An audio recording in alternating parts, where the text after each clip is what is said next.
My show. Yes, this is Tom Russell. I'm your host for Life Without Limits. And if it sounds like I've got a cold, I do have a cold. I've been fighting it for quite some time. Excuse me. And as somebody asked me a long, long time ago when COVID started, when I started coughing, people were asking if I had COVID. I don't have COVID. I actually got my first shot about, I don't know, a couple weeks ago, and I'll be getting my next shot. Hopefully, I think it's about a week and a half. So if anybody is concerned about taking it, I think it is our social responsibility to do this. And so that's my political rant for today, even though it shouldn't be political. So we want to start with the show, but a couple things I want to talk about. I'm really excited about this because I have been looking to get my website started, and I couldn't find somebody who could I was comfortable with. But I think on Wednesday, this Wednesday, my website's going to go live, and there going to be a lot of interesting things that are going to be on the website that you can navigate, and the website address is lifewithoutlimitsshow.com, and it's pretty easy. Just make sure when you put in Life Without Limits Show that you put two S's between limits and show. So just try to remember that. And also, if you are uh, somebody who likes to listen or watch YouTube videos, my channel is called Thomas Russell, and it would be great if you watch the shows. If you can't catch them uh, for any time that you're doing something, I know this show is broadcast around the world, so some people can't listen to it at night. So if you want to go to the YouTube videos under Thomas Russell, I've got plenty of videos in there for you to watch. So the thing we want to talk about today is it's kind of near and dear to my heart because I'm 59, almost 60, and it's a constant rebirth of myself. And I always talk about trying to just get out of your comfort zone, and do things that you normally wouldn't do. And when you're 59 or closing in on 60, you start thinking that there's, we live a finite life and a life for infinity. And what we do with that finite life is what's going to determine what our legacy is going to be. And, quite frequently, we find ourselves at this crossroads of our lives, and every day we encounter challenges that seem to always derail us. And we have a choice of either addressing these things and we feel uncomfortable about and hitting it with this, I know, this headstrong desire to improve our lives, and or do the exact opposite and run away from our responsibilities. And both of these are a choice. You have a choice of what you want to do with your life, whether you want to run away or hit it headstrong. And tonight we have a guest whose journey, I guess, can be best described as a lesson in self-discovery to pull back layers of self-doubt. And much like most of us, he's always a work in progress. He'll admit it. To be the best husband and the best father, best employee, and actually just being the best human being as possible. And what's interesting about my guest tonight, Jeremiah Clark, his introduction into the author community can best be described as a lesson in courage. I applaud him for doing something that is out of his comfort zone. And he would be the first to admit that being an author, man, it's just fraught with enormous self-doubt. I'm sure at some point he says, am I good enough, or will people want to read what I have to say? And honestly, I kind of felt that way myself. But both of us made that decision to just go ahead and write it, and let the people judge. But you got to be proud, and he is proud with what he's done, and so am I. And based on the fact that I edited both of his books, his message is crystal clear, and his voice, whether he thinks so or not, it's been accepted. And as the author of two books, it's the first one is called "It's All About Faith, Family, and Fitness," and his newly released book, "Strength is Not Optional." Jeremiah is going to talk about what people might consider doing to enjoy a rich and fulfilling life. And Jeremiah, thank you so much for coming on my show. We have been friends for a long time, And I don't apologize for bringing you on the show because you're a friend. It's because you offer something that a lot of people need to hear. Hey, I appreciate that, Tom. Thanks a lot. Yeah, it's just something you just felt, I felt compelled to do. And then once you kind of get this courage, you have to do it. You just start doing it. And we had a discussion before this that says, when I talked about getting out of your comfort zone, you told me that you are the kind of person who likes to not be out in you don't like being in you don't like being in the shadows. I mean, you want to be able to get out there as much as you can, and it's hard for you, but I think it's important. But I want to start with I always talk about things that happen in people's lives, and yours wasn't as traumatic. But then again, when you live in the life that you had some questions about a lot of different things that you really couldn't get answers to, and you had a chance to reflect on elements in your life where you came from. How would you describe your family life that created doubt about your beliefs in relationships and faith and fitness? Well, first of all, it's probably common now, but every single person in my family has been through at least one divorce. Grandparents, aunts, uncles, mom and dad. So my mom and dad divorced at 5. And then I just witnessed divorce after divorce, and it started to create like a lot of trust issues. I thought to myself, even as a young kid, I'm like, well, it seems like nothing's long term. Everything, people get together, a couple fights happen, and then they go on their own way. So that kind of confused me. And then I also had no way to judge kind of what love was really, because we never went to church.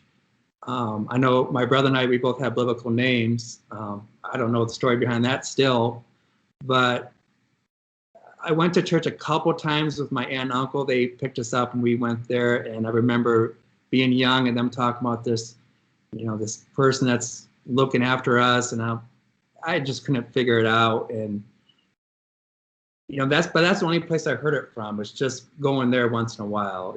Unfortunately, it wasn't in our household. We weren't like, we always taught to love one another and to do good things, just out of respect, the common sense, kind of treating people, but nothing spiritually. So I had none of that in my life. Now, I remember in your first book, because I talked about these 3 things about your relationships and faith and fitness, but the fitness thing was intriguing to me because when you started talking about things that happened in 7th grade, I look back at when I was in 7th grade, I didn't have this contemplative thing like you did, the experience that you had.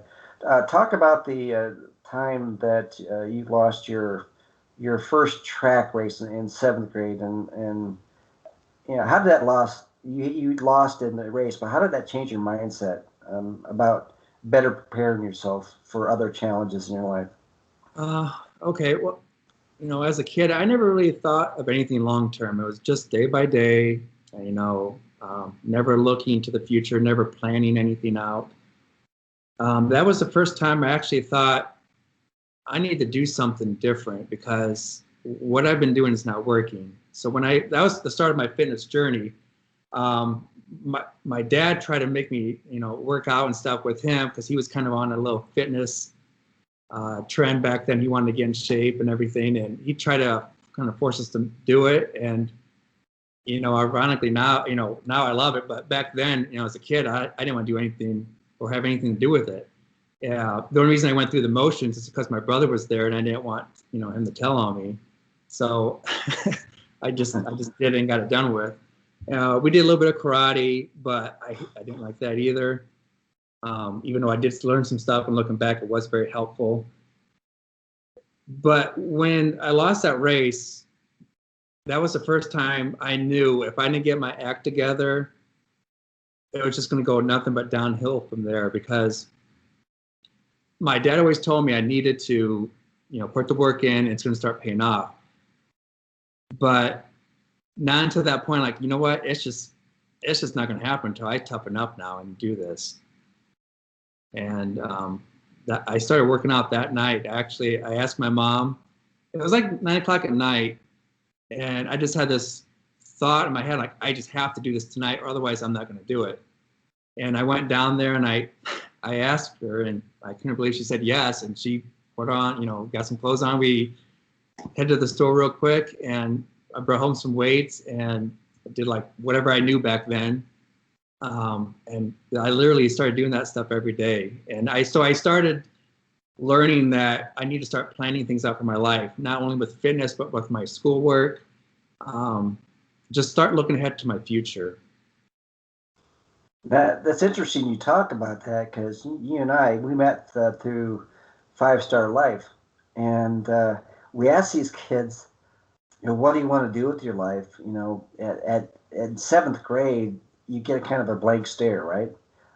A lot of the kids just, they don't really know where to go from they don't know how to answer that question. But by you telling me this, you were in a different level of a mindset that a lot of these kids today don't really have. Do you recall those days as you were more focused then? Well, looking back now, I know kind of why I hadn't, my type now that how I know I am. I am kind of a future-oriented person. I didn't know that at the time. But back then, you know what it was? It was a certain type of, I don't want to say I was angry, but it was a good, healthy angry. Like, I was upset with myself. I was kind of sick of being lazy. I called myself out on that. I was sick of not doing well in school. I wasn't getting along with friends at school because I wasn't confident. I was just a skinny kid. I wasn't doing well with the sports. I just knew that I don't know what it was back then. These voices in your head, and I'm not going to go too deep on that, but it was something inside me was telling me this is going to be part of your life. Like, working out is going to be it, and it's going to be very helpful to you, and you're not going to stop. And I haven't. No, you haven't. Yeah, you're buff. I mean, you're like, what, 40 years now, right? 40 years old? That's a strong word to use there. Well, okay. What I think my strength is how I can balance it out in life. Mm-hmm. No matter what, stage I'm in. Now, we've been talking about the fitness, but going back to the faith thing, what was interesting in your first book and even in your second book, you talked about the time that you went on a field trip and you were by yourself in a field. Can you talk about what that meant to you and how that made you feel? Well, it's very important to me. It's one of the most important things I've ever experienced. And it's pretty much my biggest evidence of that. There's just something there. I don't want to get too religious about it, but it's definitely was a very spiritual experience. And what's crazy is I never went to church back then. We never talked about any of that stuff.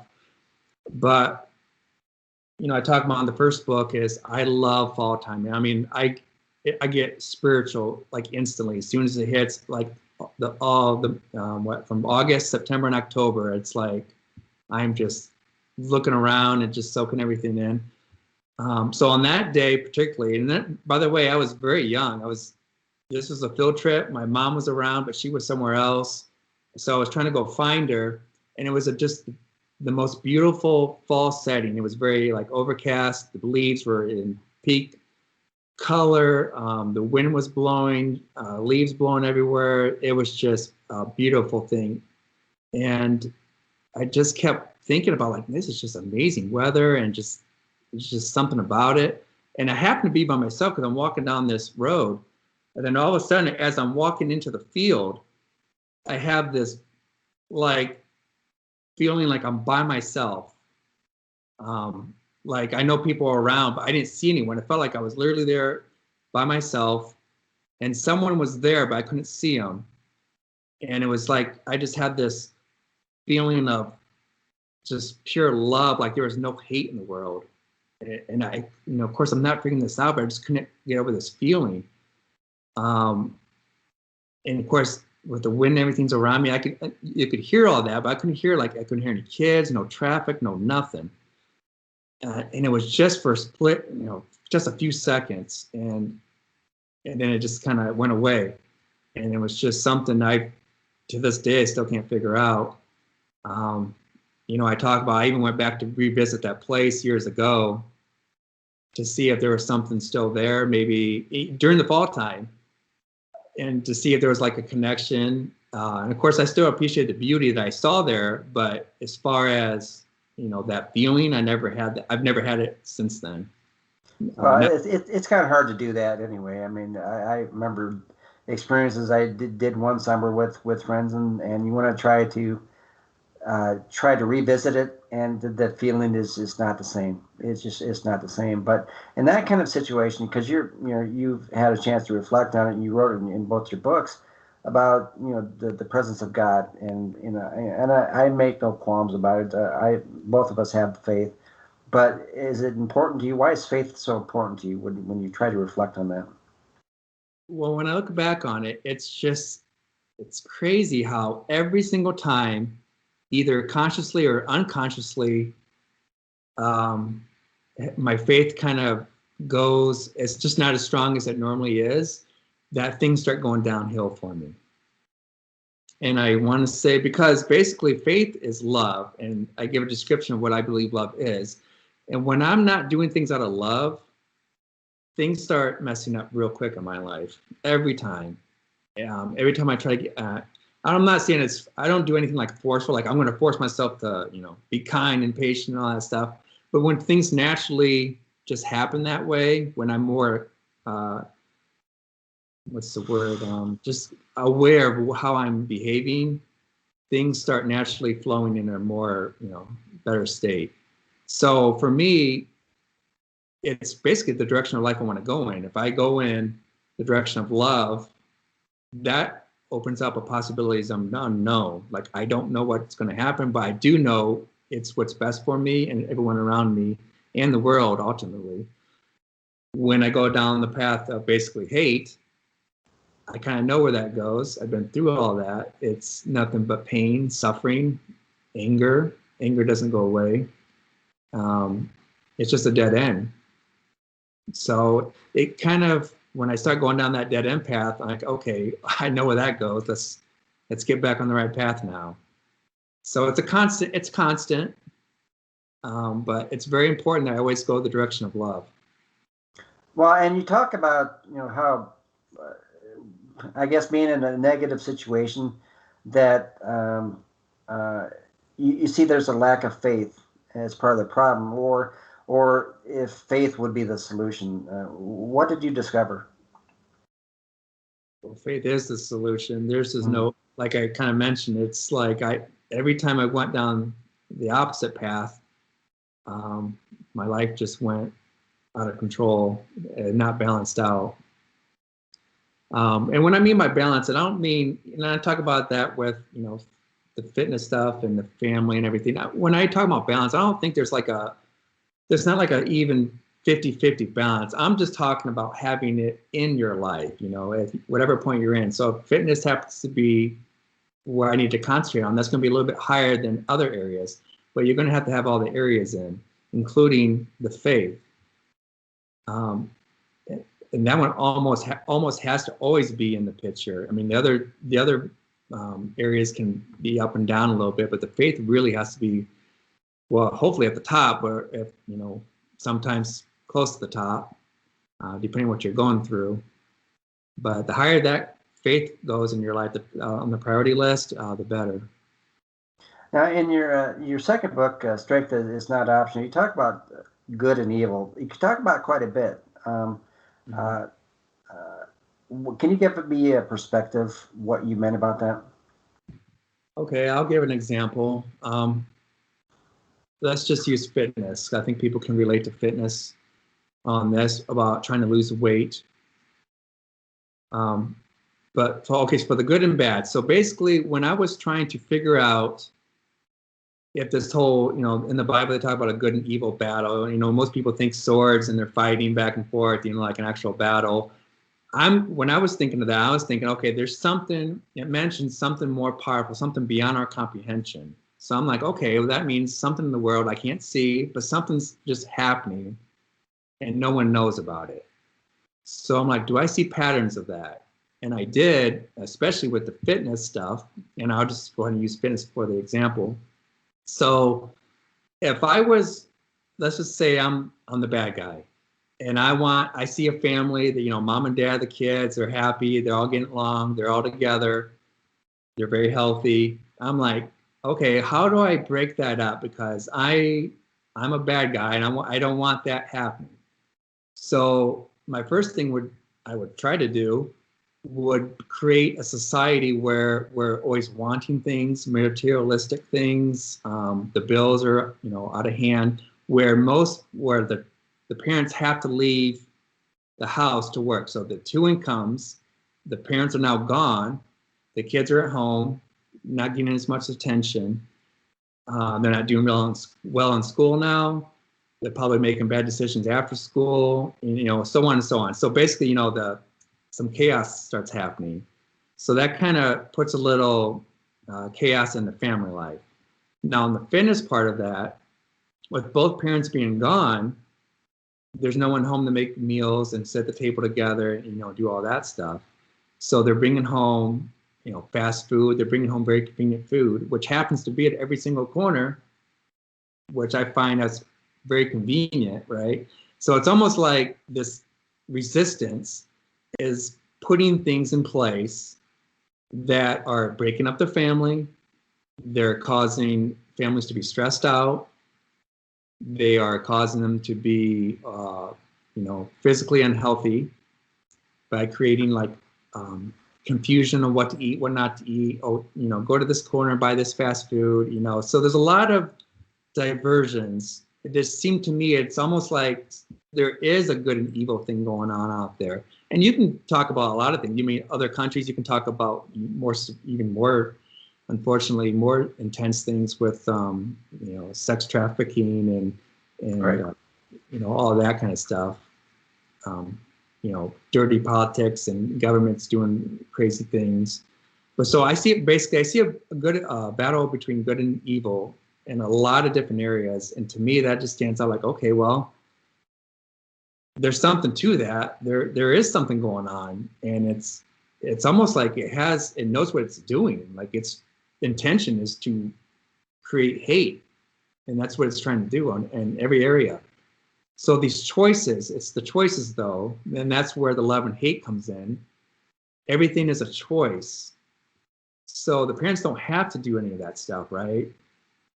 And that's why I write about. That's why I hope I can make a difference in showing people that it's all about your choices, and you can fight this resistance. It doesn't mean you have to do these things, but if you start making these different choices, it'll start changing things back from like the hate and chaos back to love and honor and all of that.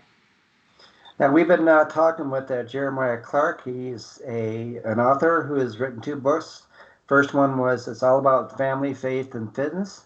And the second book that's just newly released is It's Strength is Not Optional. And we've been talking about his journey and what his perspective on things. One of the things I liked about the book was, you talked about the flaws in your life. And one of the biggest things is trying to maintain some kind of semblance of positivity. But I guess it's kind of naive to think that you can be always positive. But what do you do when you're put in a negative situation and you try to think your way out of it? Well, first of all, I start with deep breaths. It calms me down right away.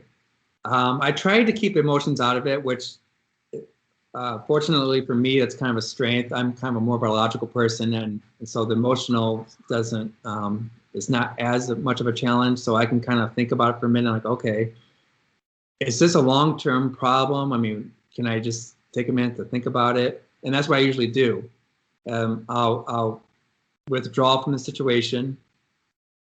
Sometimes I will use like inspirational music or video or something to kind of get my mind back in more of a positive state of mind. For the more serious problems, that if I'm really angry, I start asking myself a lot of the why questions: why, what, how, what's the problem? How do I get out of this? Um, how big of a deal really is this? And I literally write it down on paper, and that's just how for me, I do the best that way. And once I see it on paper, I'm like, oh well, this isn't a big deal today. That's not a big deal, or okay, this is a big deal. How do I start figuring out some solutions for that? But yeah, I just try to really stay calm about it, because if you react, the faster you react, that's not good. You need to really just, even if you want to, say cuss words or start trying to find a solution right away, usually it's not going to happen. You have to get the emotion out of it. You have to withdraw from the situation and get in silence, which is another one that I do. Now, the thing that I found that was I didn't know about you because we never talked about the personal your family life while we were with Five Star, but you told me and also in your book about the day that you were kind of put in a position where your family said you got to change, or something's going to have to happen. What happened that day? Well, I don't remember the exact fight, but I'm sure I was being, you know what? It kind of goes with the whole faith thing. What direction are you going in, right? So then I was definitely going on hate. I was really angry all the time. I was conceited. I was not taking my role as a father and a husband very serious, even though maybe sometimes in my head I thought I was. So I have two young, then they were two young little girls, and they needed, a lot of attention from their dad coming home from work. And all I was thinking, like, oh, I got to get home and just rest, get ready for the next day, just kind of like a lot of people kind of do, I guess. But I'm assuming I was probably very sarcastic and very verbally abusive. So on that day, I came home and there was a picture of my two girls on the table. Well, my wife and my two girls. There was a picture on the table, and there was a letter saying that this is it. It's like, you change now, or we're done. This is it. We've had divorce talks before, but we always just kind of worked it out and just kept moving forward. Maybe to some degree it was for the kids at that time, because we were both pretty young. And that was another thing. I was young. I thought, oh, I just need to do what I need to do. I'm young. I'm having these kids. I need to be free or whatever. I had a lot of that back then. But on that, just seeing the picture of the kids really was like, oh I can't believe I'm throwing us all away because just how I am. And it was just a big wake-up call. Just seeing that picture was the main thing. It's like, in my mind, it's like, okay, you need to like man up here. This is enough. And it wasn't shortly after I really started embracing the faith, and that's when things started taking off again.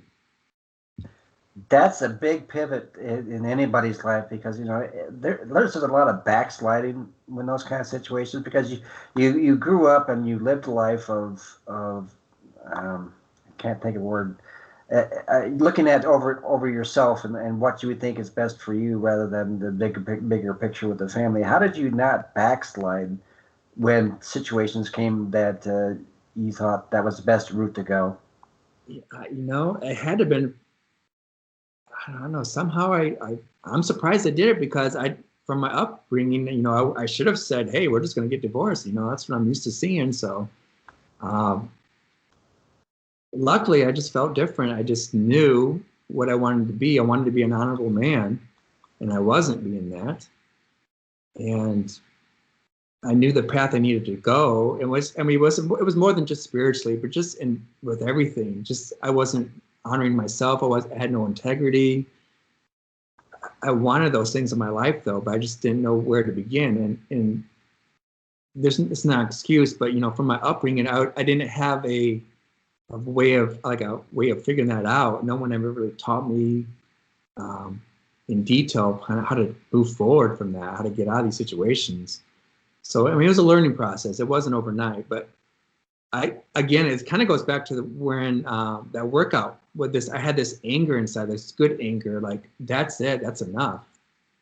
And once I get to that level, then I really step it up. But it takes something to really, buck me. Well, I guess it was, some people would reflect on that situation as, if I continue the way I'm doing things now, I'm going to lose my family.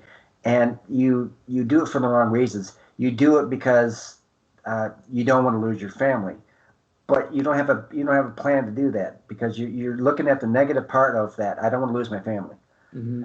How did you do that to make it into a positive situation? Well, at the time, she was getting more involved with the church. She had her best friend was involved quite a bit in the church, so she was going, and I did go a few times, just kind of observing and seeing what the whole thing was about, and I was intrigued by it.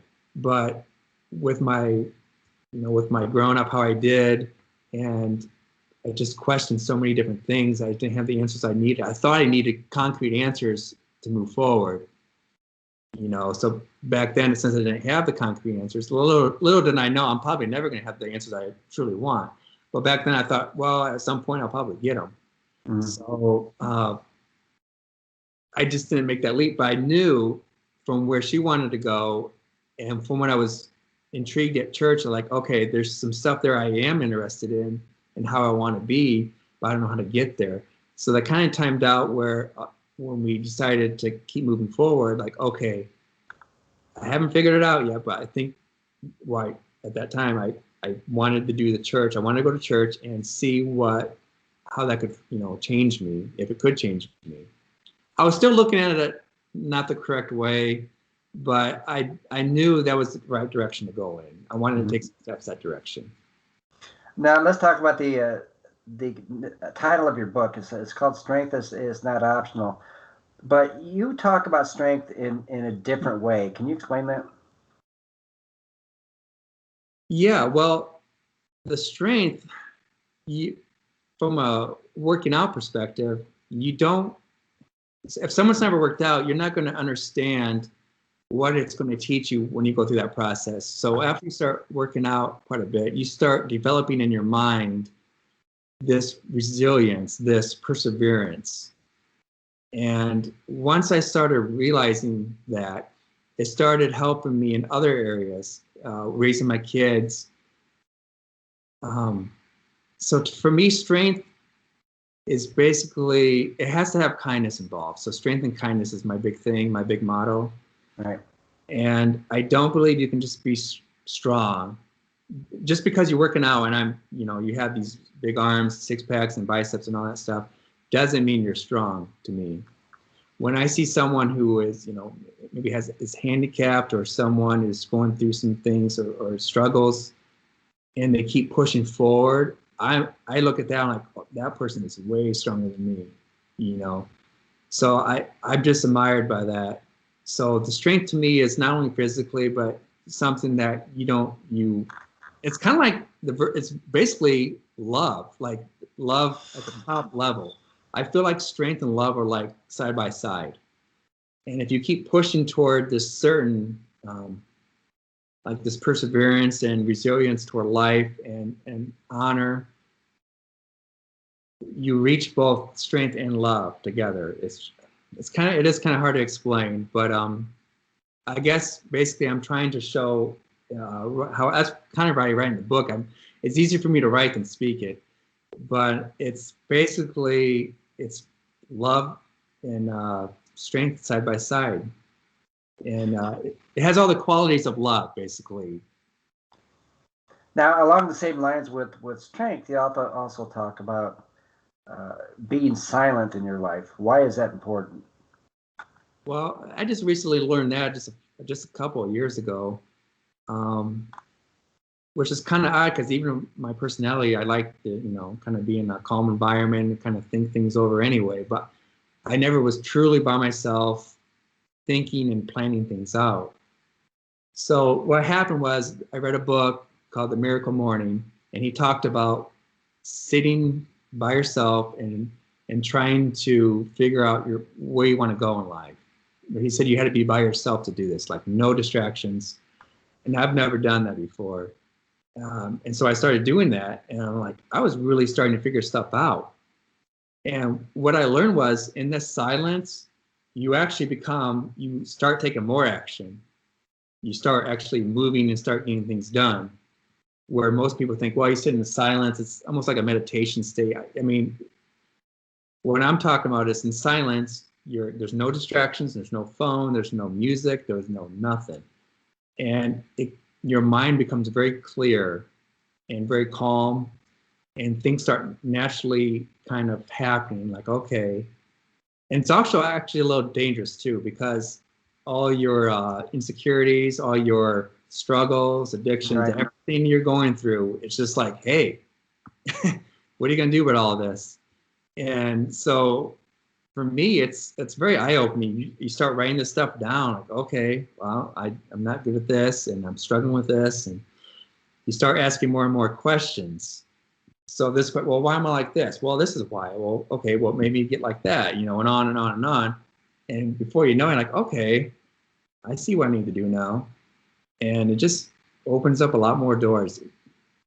I don't think people want to face it, though. When you ask all these questions, these self-doubt questions, why am I like this, and all this sort of stuff, it's hard to remove yourself from the negative thoughts, because like in 5-star we talk about, we have 60 to 70,000 thoughts in our day, and 85% of those thoughts we have are negative.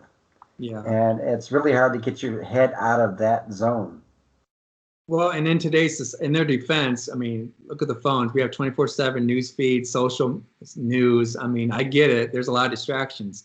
And it is tough for me to actually, put down the screens, try to get, away from everything, and and by the way, I believe you really have to do this almost on a daily basis, because the distractions, they just don't go away. And if you do this first thing in the morning before it gets crazy, that was another point of the Miracle Morning book, was you need to do this before, you open social media up and you go out into the world. No emails, none of that stuff. You need to concentrate on yourself. What are your goals for life? Where do you want to go? And how do you want to be today? You talk about social media, and you did something that as an author, I mean, somehow, some way, you got to get the word out. But you made this conscious decision. I'm going to pull back. I'm not going to be involved with social media. Was that tough for you to make that decision? Yeah, first, I think a lot of people lately, they try to do a detox. I went through all that, and I deactivated, get back on, that kind of thing. But I noticed when we were doing family trips, or we were doing stuff during the day, like my first thought at that high point was, oh, I need to get a picture of something. I got to get a picture of kids, and it's got to look a certain way. And yeah. And I thought to myself, like, I don't want to be like that. That's just not me.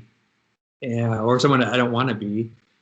So yeah, getting rid of that was very eye-opening. And I remember the first time we took a trip, and I didn't have the social media at all.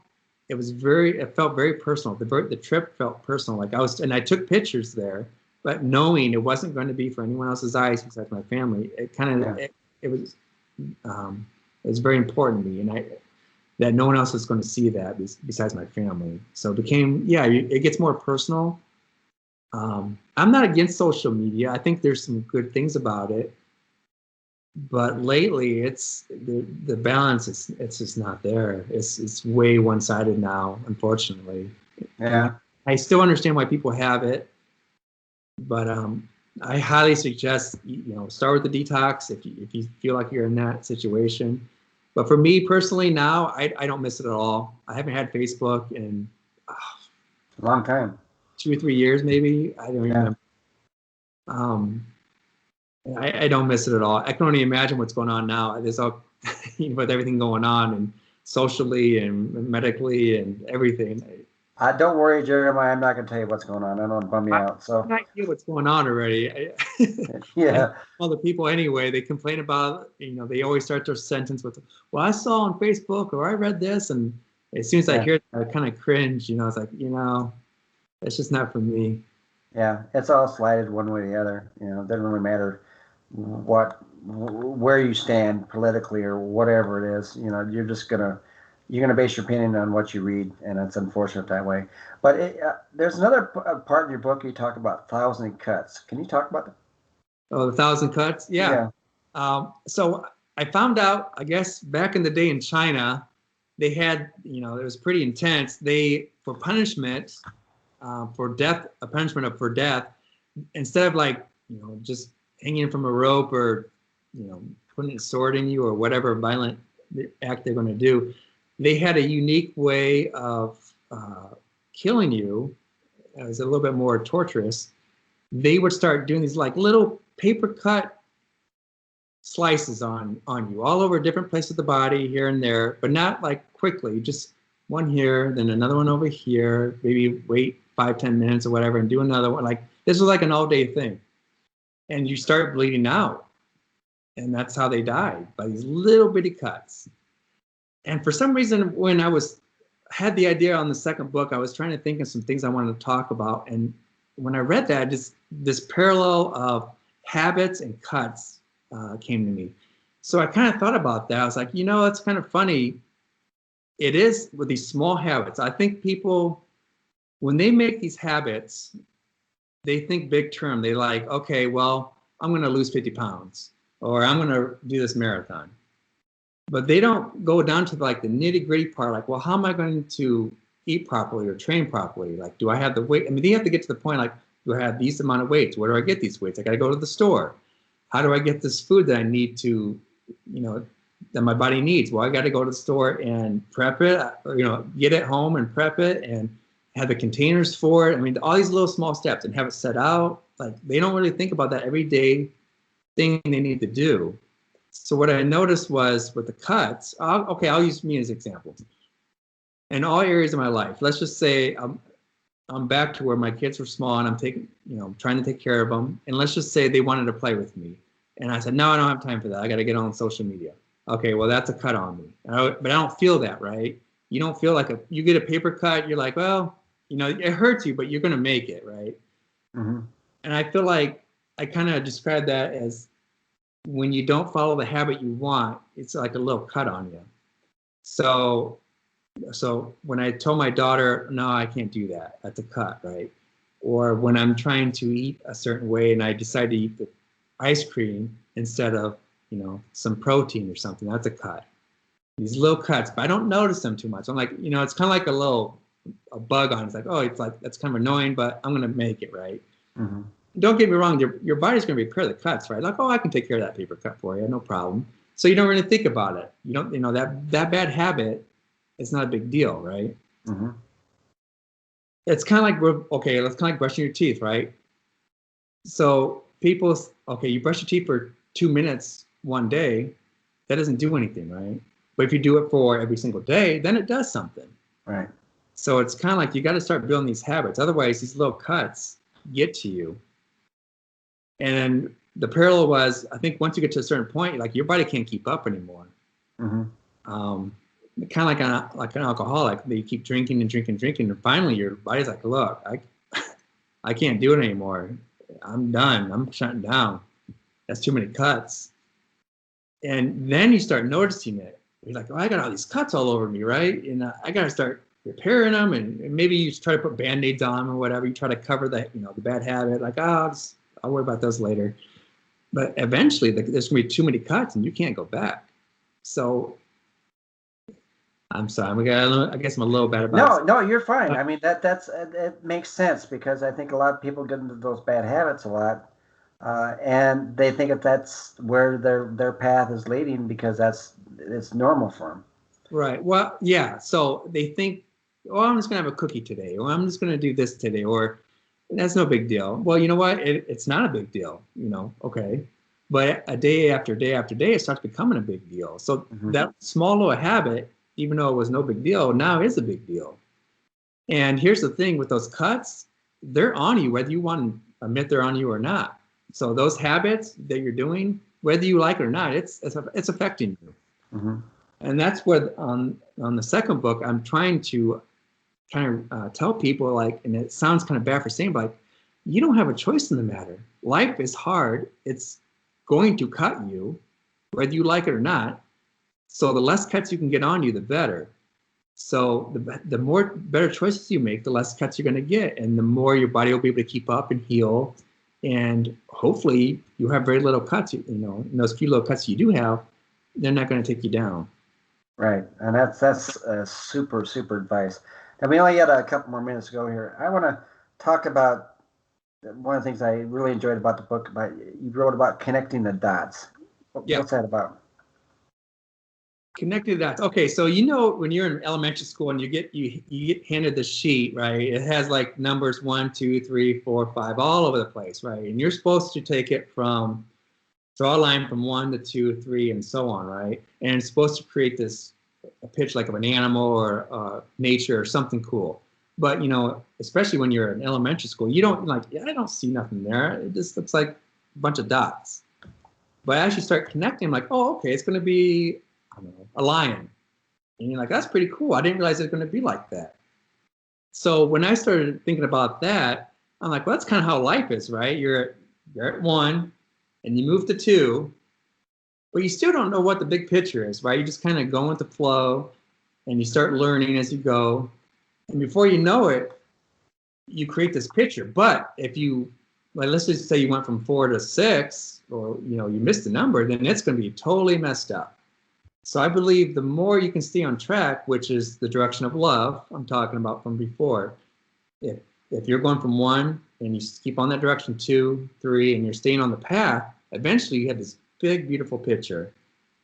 And you can even look back on the picture like, wow, I would have never thought I would have saw that picture.